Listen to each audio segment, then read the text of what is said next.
Ok. Alors moi, je m'appelle Moussa Sall, je suis consultant et directeur du cabinet Continuum.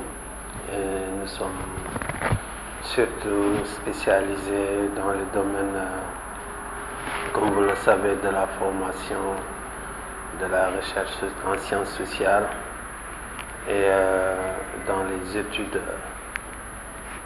n'est-ce pas, pour la mise en œuvre de plusieurs programmes, surtout les programmes sociaux et les programmes aussi d'appui, soit aux communautés, soit aux institutions, soit, n'est-ce pas, aux collectivités territoriales. Alors aujourd'hui, nous sommes là pour partager un peu notre modeste compréhension de ce qui se passe au Sénégal et dans le monde actuellement. Cette épidémie à coronavirus 2019 et qui a été définie comme une maladie infectieuse qui est provoquée par un nouveau virus qui n'a pas été encore identifié chez l'être humain. Et comme on le voit, ces manifestations, c'est une maladie respiratoire, comme on dit, analogue à la grippe, avec des symptômes comme par exemple la toux, la fièvre, et dans certains cas plus sévères, la pneumonie. Donc, mais ce qui est intéressant, c'est de savoir comment ce virus se transmet de l'homme à soit la personne tousse, soit la personne éternue, ou la personne sécrète une salive ou des sécrétions nasales.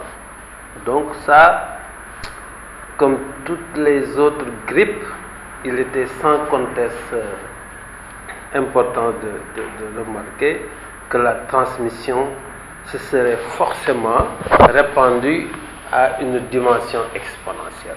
Parce que c'est les caractéristiques de la maladie, c'est les caractéristiques du virus et du type de contamination qui déterminent, n'est-ce pas, son caractère exponentiel de contamination. Mais revenons un peu en arrière pour comprendre comment tout ça s'est passé. Et selon les informations que tout le monde a reçues, c'était à Wuhan, en Chine, que ça a été découvert et que ça s'est propagé rapidement comme une traîne de poudre dans le monde. Et aujourd'hui, nous assistons à des pics extraordinaires qui n'est jamais arrivé peut-être les 100 dernières années dans les pays européens comme l'Italie, comme la France, l'Espagne, aux États-Unis aussi. Actuellement, nous sommes concernés, le Sénégal et les autres pays de l'Afrique.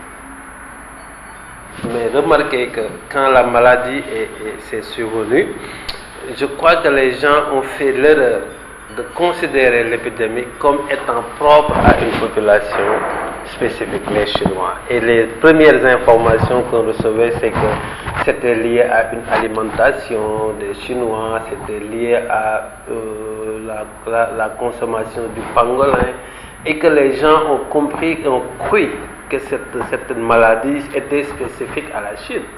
C'était une grosse erreur.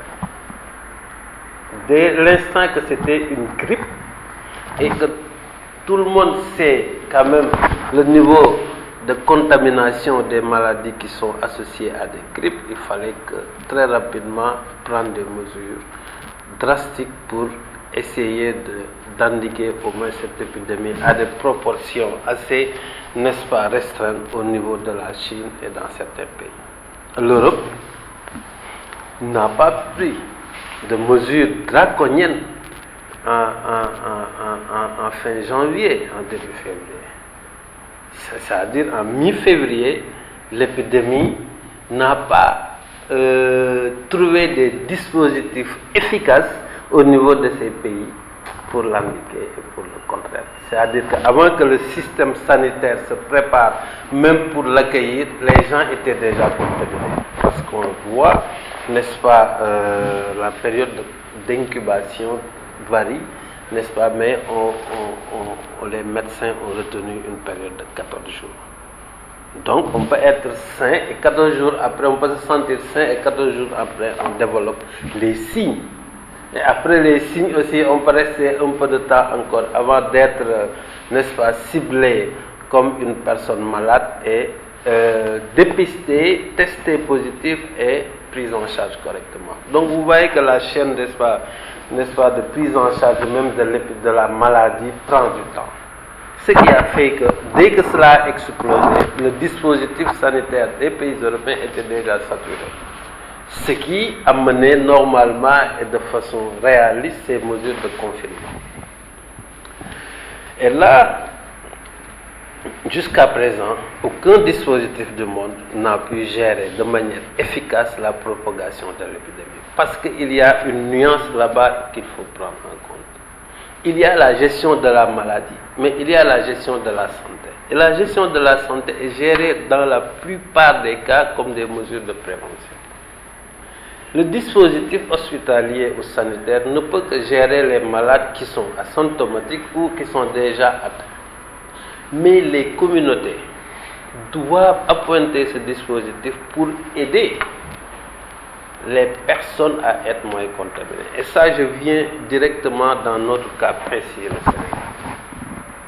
Alors nous aussi, nous sommes restés et nous avons repris les informations telles qu'elles ont été, n'est-ce pas, diffusées partout dans le monde pour préparer, n'est-ce pas, l'avènement de cette épidémie. Et tout le monde savait que nous l'aurions reçu.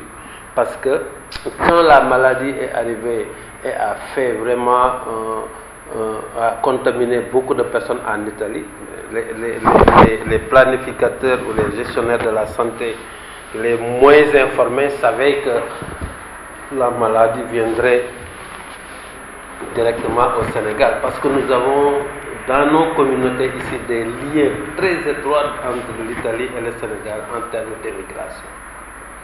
Je pense que aussi l'État a très tôt pris les bonnes mesures qu'il fallait en termes d'information au niveau des populations, en termes aussi de mise en place d'équipes ou de dispositifs au niveau du ministère de la Santé pour essayer de prendre en charge les cas qui seraient potentiellement informés et en termes aussi de faire passer l'information au niveau des communautés.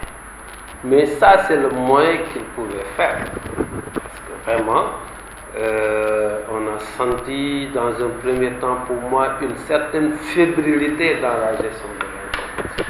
Par exemple, le moment qu'il fallait pour essayer pour former les frontières et n'est-ce pas, d'interdire, de fermer aussi les frontières aériennes. Parce qu'avant que la mesure ne survienne, l'épidémie ou la maladie était déjà arrivée au Sénégal. Là, c'est une question peut-être ambivalente. Du point de vue économique, l'État ne peut pas se lever comme ça et prendre des mesures aussi sévères sans avoir quand même la juste mesure des conséquences de ces mesures. Et ça, je crois qu'on ne peut pas faire de grands reproches là-dessus. En tout cas, les frontières ont été fermées. La deuxième chose qu'il faut penser, est-ce qu'on a mieux communiqué, qu'on a bien communiqué pour que les Sénégalais puissent être conscients du danger de cette épidémie?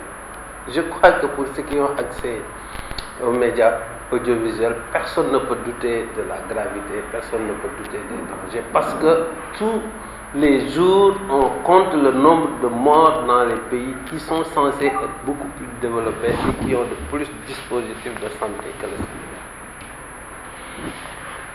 Et je pense aussi qu'au niveau du système sanitaire hospitalier, toutes les mesures ont été prises pour préparer d'éventuels cas. Mais c'est une épidémie où je crois que l'erreur était que tout le monde a parlé de la même manière en même temps, sans prendre en compte certains facteurs essentiels qui pourraient aider les gens à prendre, n'est-ce pas, un changement de comportement. Du point de vue déjà des comportements préventifs, éviter aussi beaucoup d'accolades, de rester chez soi, comme on dit. C'est des choses qui sont assez faciles à entendre, souvent, mais souvent difficiles à répliquer. Et si vous faites une analyse un peu sociologique, vous verrez que les moyens de prévention qu'on conseille aux gens de répéter, c'est les comportements qui font souvent, n'est-ce pas, notre particularité, qui cimentent un peu notre société. Le fait de se saluer, le fait de prier ensemble, le fait souvent d'être dans des grandes places, de faire des baptêmes, de passer du temps dans certaines cérémonies comme les funérailles, les mariages, et le virus est venu nous dire que vous ne pouvez plus le faire. Si des communautés, si des personnes n'ont pas la pleine conscience des dangers et du risque encouru dans ces occasions-là, elles peuvent, ces communautés-là, ne pas répliquer systématiquement le comportement. Et ce qui est arrivé dans un premier temps, l'interdiction de prier en groupe, a été reçu par certaines personnes comme une interdiction de l'État. Mais ce n'est pas une interdiction, encore une fois, de l'État, mais c'est une nécessité de se prévenir de la contagion de ce virus. Ce qui est arrivé aussi avec certains foyers qui, dans les premiers moments, ont prié le vendredi, parce qu'ils n'avaient pas, à juste raison, n'est-ce pas, cette propension au risque d'être infectés. Et là, je pense qu'avec la loi, avec les forces de l'ordre, n'est-ce pas, les choses ont été respectées. Mais je crois qu'il est plus pertinent d'observer un changement de comportement souhaité qu'un changement de comportement contraire. Et c'est ça, pour moi, l'effort sur lequel la communication devrait être axée. Il faudrait que les populations soient conscients du risque de ne pas respecter les méthodes de transmission. Mais nous restons bloqués sur deux aspects majeurs à prendre en compte dans notre société. Le premier aspect, c'est que nous sommes dans un pays où 57% des populations sont, entre parenthèses, analphabètes par rapport à l'accès à certains types d'informations. Nous avons aussi dans un pays où, je peux dire, plus de 40% de la population vit dans la pauvreté et vit au jour le jour, règle le problème au jour le jour. Ces aspects sont non seulement transversaux, mais incontournables dans la définition des stratégies de communication. Et la preuve, aujourd'hui, on a parlé qu'il faut trouver des gels, n'est-ce pas, alcoolisés, il faut vraiment trouver des masques, il faut vraiment, n'est-ce pas, se laver avec du savon tous les jours. Il faut gérer la question de l'accessibilité. Est-ce que cette proportion de population a eu accès systématique à ces instruments, à ces produits de prévention? Pour moi, il aurait été plus important de mettre assez de moyens très rapidement pour rendre les gels alcooliques assez gratuits, les prépositionner au niveau des postes de santé, les districts de santé et utiliser les relais communautaires pour en faire une distribution de masse. Une distribution qui ne s'est pas accompagnée de folklore. Et c'était l'occasion de se baser, d'utiliser la communauté à veiller au respect strict de ces mesures de transmission, en passant par les quartiers, en passant par les imams. Il fallait déjà la disponibilité des produits. Il fallait déjà la disponibilité des savons, comme on dit. Mais dans les zones où ces produits ne seraient pas disponibles, on aurait pu imaginer d'autres solutions, comme le savon, le jabber, essayer d'arriver à ce que les populations aient un mimétisme général à répliquer ces produits. Ça, c'était pour moi. Et c'est pas trop tard parce qu'on voit avec cette pandémie, toutes les collectivités territoriales aussi débourser de l'argent, donner ça aux districts sanitaires, etc. Mais ici, l'enjeu et la question, c'est l'accès, n'est-ce pas, de ces produits aux populations. Et l'accès, quel que soit le niveau de résidence. Ça, c'est une chose.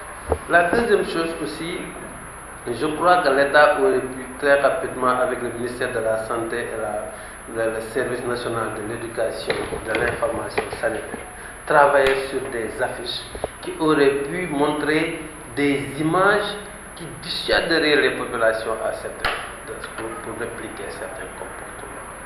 Je crois que c'est possible. Et les afficher partout, parce que les populations peuvent être sensibles à l'image. Je crois que les télés, les radios ont fait beaucoup de communication et sont en train de communiquer et de communiquer. Ce que je crains, c'est qu'on en arrive à une surcommunication qui peut être à la fois, n'est-ce pas, inutile et à la limite banale. Donc on doit pouvoir changer la stratégie en rapprochant la communication au niveau des résidents, au niveau des quartiers, au niveau des villages par des affiches qui pourraient alerter, n'est-ce pas,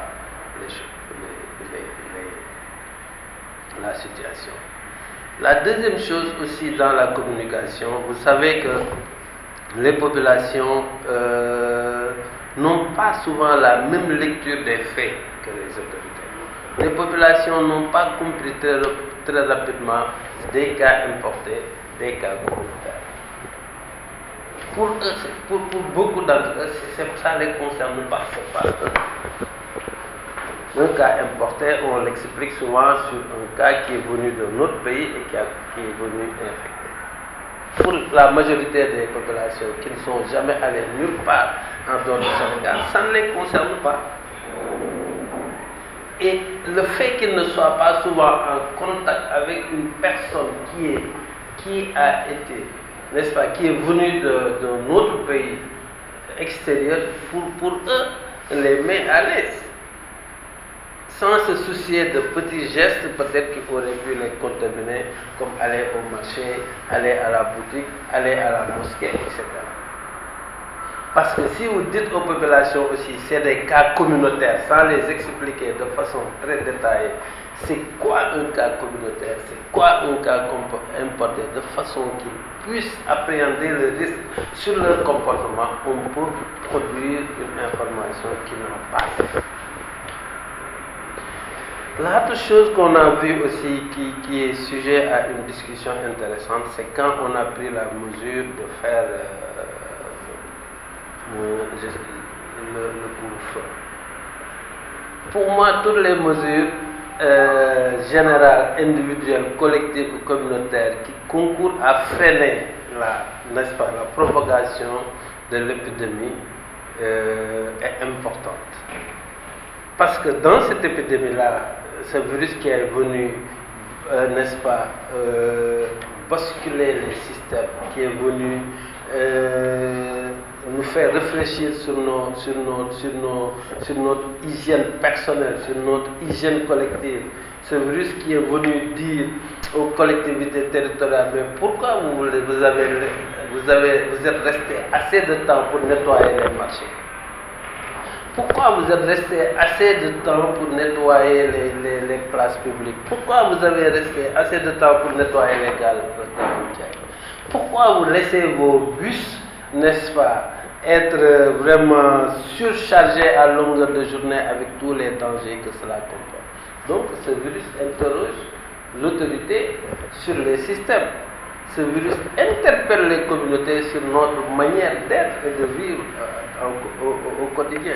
Mais en plus, cette pandémie vient interroger l'utilité des collectivités territoriales dans l'organisation des places publiques collectives. Or que l'hygiène est une dimension fondamentale de la santé. Sans dire que la santé n'est pas la maladie. La maladie, c'est un état n'est-ce pas, de manque, d'un état de fébrilité, c'est un état d'infection, si vous voulez. Or que la santé est plutôt sujet à un comportement. Éviter certains comportements qui puissent nous amener à tomber malade. Et ça, l'hygiène, tout le monde sait que est une dimension extraordinaire. Et aujourd'hui, nous nous rendons compte qu'il nous faut un comportement sain tous les jours. Alors ça, c'est une lecture qu'on doit pouvoir faire, n'est-ce pas, de cette épidémie. Et je le sais, et moi je suis très pessimiste, je le dis, je sais que si on trouve demain un médicament qui indique de façon définitive le virus, demain, on répéterait les mêmes comportements. Et c'est ce qui amène à dire que nous sommes souvent assujettis ou souvent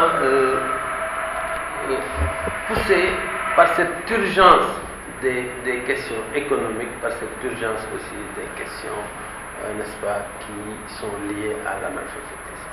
C'est pourquoi on a sérieusement des difficultés pour appliquer les bons comportements dans des circonstances précises. Le couvre-feu, pour moi, l'État n'a pas le choix. Si l'État vient à fermer les écoles, à réduire la circulation, n'est-ce pas, des personnes, n'est-ce pas, réduire le temps de travail, le couvre-feu est une bonne chose. L'interrogation va au-delà du couvre-feu. Vous pouvez circuler pendant le jour, mais vous resterez chez vous durant la nuit. Ça, c'est des questions. Pour moi, la question fondamentale, c'est comment la personne doit se comporter de jour comme de nuit pour éviter de contracter la maladie, éviter, n'est-ce pas, de contaminer des personnes et éviter aussi de contaminer sa famille. C'est ça le plus important. Or que nous sommes dans un contexte où le jour, la plupart des personnes qui ont des difficultés économiques sont obligées de sortir, sont obligées d'aller faire le travail quotidien, sont obligées d'aller trouver la dépense quotidienne. Et dans ces activités quotidiennes, il subsiste énormément de risques le jour. Donc ces personnes confinées aussi la nuit peuvent aussi, n'est-ce pas, si ils rencontrent, n'est-ce pas, la maladie, peuvent, n'est-ce pas, transmettre à leur famille. Et on souhaite que la maladie soit gérée et que s'estompe avant qu'on arrive à un confinement. Le confinement a été prouvé comme étant la mesure la plus pertinente pour endiguer l'épidémie. Parce que si vous ne sortez pas, vous avez moins de chances de rencontrer la maladie. N'est-ce pas? Et si vous ne sortez pas et vous êtes infecté, vous ne pouvez pas aussi contaminer d'autres personnes. Donc le confinement est une mesure exceptionnelle et une mesure très pertinente. Mais faudrait-il qu'ici les personnes aient les mesures et les moyens de rester chez eux? Ça, c'est une grande question et je crois que les autorités doivent faire une réflexion assez poussée pour réduire, n'est-ce pas, la manière pour les personnes, non seulement de sortir, mais de répliquer, n'est-ce pas, certains gestes qui sont jugés vulnérables. L'autre chose que je pense qui soit sujet à réflexion, c'est de vraiment segmenter encore certaines zones et d'accentuer les mesures de prévention. Aujourd'hui, il est heureux de constater que depuis quelque temps, l'épidémie ne progresse pas dans la zone du Touba.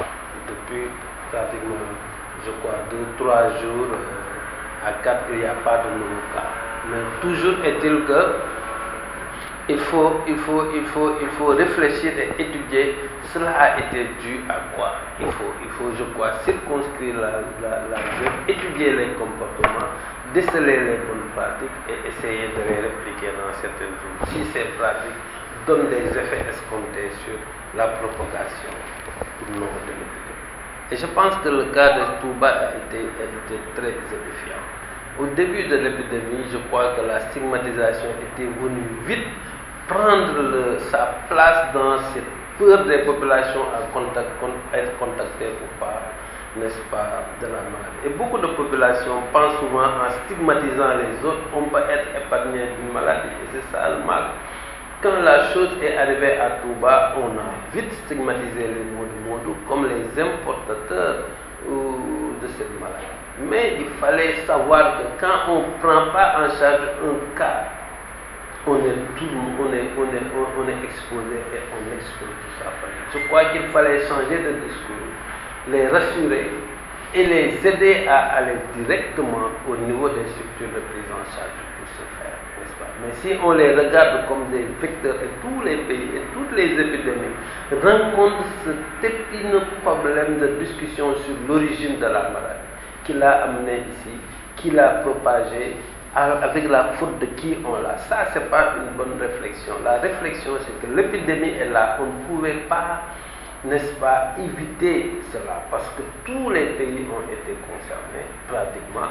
Et maintenant, comment nous devons nous comporter pour que des dommages à grande envergure ne soient pas connus dans notre pays. Et je crois qu'il faut comprendre aujourd'hui, pour moi, des cas importés et des cas communautaires ne donnent pas une grande signification. Ce qui signifie, c'est d'amener des personnes à avoir la perception du risque, de jour comme de nuit, et éviter d'aller où on peut contracter la maladie et de le faire propager par le biais d'autres personnes. Donc, en résumé, je trouve que les mesures qui ont été prises par l'État sont bonnes, sont importantes, mais l'État n'avait que à faire ça. La question qu'on peut se poser, l'État dispose-t-il aujourd'hui des ressources pour mener à bien sa politique? On a vu en deuxième lieu un intérêt, n'est-ce pas, passionné même des maires, des collectivités territoriales envers leur population. Je dis que c'est ce que la population demande, comme coronavirus, comme autres questions qui sont là, l'éducation, le chômage, même si ce n'est pas peut-être essentiellement de notre ressort, de la faim, etc., l'hygiène surtout, et la gestion des espaces publics. Ça, c'est le devoir quotidien d'assister les populations à régler cette question. La deuxième chose et la troisième, c'est quand même tout le monde à communiquer en même temps, sur le même sujet. On n'a pas sérieux réellement qui pouvait donner un message pertinent, un message qui aurait pu avoir des effets sur le changement de comportement. Et il faut beaucoup comprendre que la communication de masse ne garantit pas systématiquement le changement de comportement. Ça, on l'a démontré par le biais de plusieurs programmes. Et si on s'inspire un peu des programmes de lutte contre le paludisme, par exemple, ou le programme de lutte contre le VIH ou la tuberculose, il y a des stratégies communautaires extrêmement pertinentes et prouvées. Par exemple, le paludisme, pour réduire la contamination, fait une distribution massive de moustiquaires gratuitement pour les populations vulnérables. C'est la même chose, il faut faire une distribution massive de produits d'hygiène gratuits auprès de la population. Le VIH, pour aller vraiment gérer l'épidémie, a géré des stratégies de dépistage et de changement de comportement, mettre des messages de communication ciblés. Par exemple, les transports, il fallait trouver des messages de communication ciblés, affichés dans les bus et les gares routières pour leur parler. Ceux qui vont au marché de même, les imams de même, les jeunes même, parce que tout le monde n'a pas le même niveau de risque face à la maladie. Et pour terminer, il faut encore une fois remercier et saluer le travail abattu par les équipes de soins, les professeurs, les médecins, les infirmiers, les aides-soignants, les agents de santé communautaire, tout le personnel des hôpitaux est à saluer et à remercier. Mais je crois qu'il est aussi essentiel de renforcer les équipements en passant par des régions médicales pour les hôpitaux, les centres de santé et les postes de santé. À tous les niveaux, il faut que ces structures soient préparées à donner les bons messages, à donner les produits, n'est-ce pas, de première nécessité pour permettre à la population de pouvoir se protéger. Parce que nous sommes face à une épidémie où aucun pays aujourd'hui n'a pas une planification rigoureuse pour savoir jusqu'où nous allons avec cette maladie. Pour deux raisons. Hier et aujourd'hui, on voit une résurgence de nouveaux cas en Chine, au Sénégal, en Afrique du Sud, en Égypte, en Italie, au Maroc. Donc, les mêmes pays ont été à un niveau d'égal, n'est-ce pas, vulnérabilité face à cette épidémie. Donc, on n'a pas de planification rigoureuse sur jusqu'où quand on sera avec. De ce point de vue, je crois qu'il faut miser sur une responsabilité individuelle et des comportements sains. Et ça, nous pouvons l'avoir si les populations ont le même niveau de compréhension du risque d'être contaminées par cette maladie. Je vous remercie. Merci beaucoup. Taskibar, l'information vraie et à temps. www.taskibar.net. Pour solliciter une interview, un reportage ou toute autre information, merci de contacter l'administrateur du site par email taskibar@gmail.com ou par téléphone au 77 521 94 43. Taskibar, le site d'information en ligne absolument indispensable.